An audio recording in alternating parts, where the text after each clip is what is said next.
Nelson was hired by KVAN in Vancouver, Washington, and appeared frequently on a television show. He made his first record in 1956, No Place for Me, that included Leon Payne's Lumberjack on the B-side.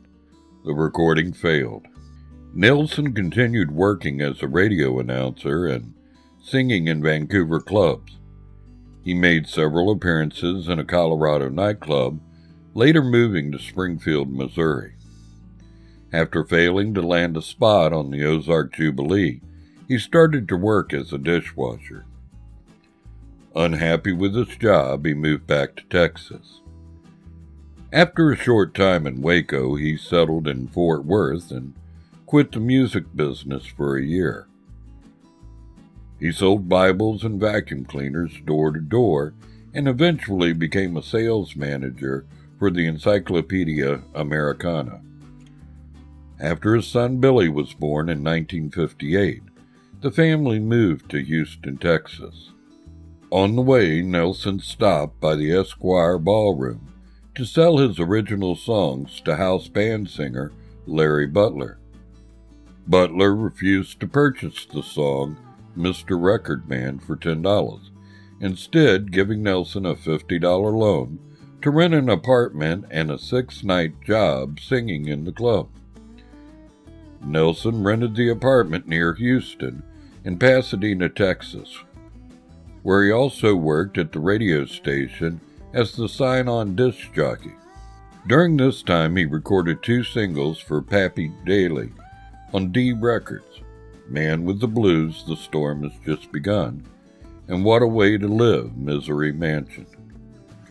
Nelson then was hired by guitar instructor Paul Buskirk to work as an instructor in his school. He sold Family Bible to Buskirk for $50 and Nightlife for $150. Family Bible turned into a hit for Claude Gray in 1960. Nelson moved to Nashville, Tennessee in 1960, but was unable to find a label to sign him. During this period, he often spent time at Tootsie's Orchard Lounge, a bar near the Grand Ole Opry, frequented by the show's stars and other singers and songwriters. There, Nelson met Hank Cochran, a songwriter who worked for the publishing company Pamper Music, owned by Ray Price and Hal Smith. Cochran heard Nelson during a jam session with Buddy Emmons and Jimmy Day.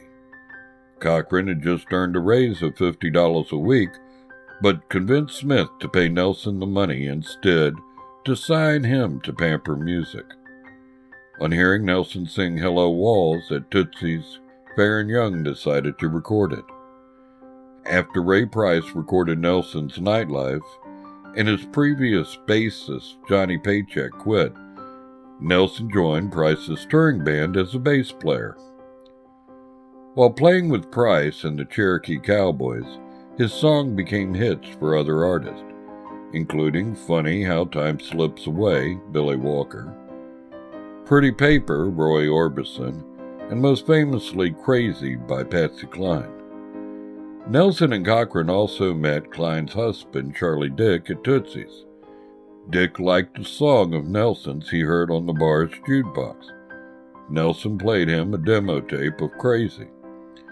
Later that night, Dick played the tape for Cline, who decided to record it.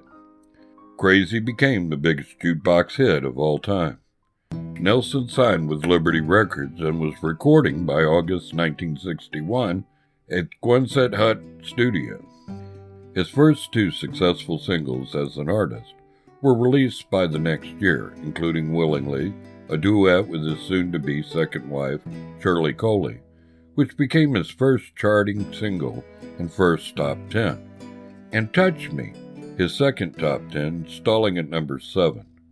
Nelson's tenure at Liberty yielded his first album entitled And Then I Wrote, released in September of 1962. In 1963, Colin and Nelson were married in Las Vegas. He then worked on the West Coast office of Pamper Records, Pico Rivera, California. Since the job did not allow him the time to play music of his own, he left it and bought a ranch in Ridgetop, Tennessee, outside of Nashville.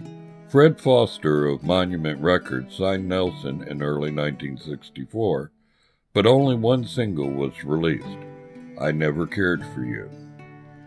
By the fall of 1964, Nelson had moved to RCA Victor at the behest of Chet Atkins, signing a contract for $10,000 per year. Country Willie, his own songs, became Nelson's first RCA Victor album, recorded in April of 1965. That same year, he joined the Grand Ole Opry, and he met and became friends with Waylon Jennings after watching one of his shows in Phoenix, Arizona. In 1967, he formed his backing band, the Record Men, featuring Johnny Bush, Jimmy Day, Paul English, and David Zettner. During his first few years on RCA Victor, Nelson had no significant hits, but from November 1966 through March 1969, his singles reached the top 25 in a consistent manner.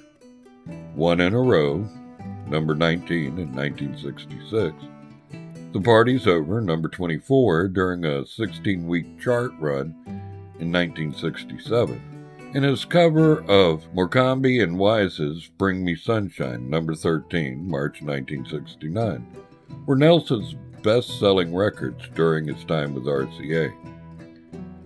By 1970, most of Nelson's songwriting royalties were invested in tours that did not produce significant profits. In addition to the problems in his career, Nelson divorced Shirley Coley in 1970. In December, his ranch in Ridgetop, Tennessee, burnt down. He interpreted the incident as a signal for a change. He moved to a ranch near Bandera, Texas, and married Connie Kopke. In early 1961, his single, In a Memory, reached the top 30. After he recorded his final RCA single, Mountain Dew, in late April 1972, RCA requested that Nelson renew his contract ahead of schedule, with the implications that RCA would not release his latest recordings if he didn't do it. Due to the failure of his albums, and particularly frustrated by the reception of Yesterday's Wine, although his contract was not over, Nelson decided to retire from music. Well, thank you for watching to the end of the video. That's the end of part 2. Got part 3 coming out in a couple of days. If you liked the video, give it a like. Why not subscribe? We come out with videos 2-3 times a week. You don't want to miss a single one. Thank you.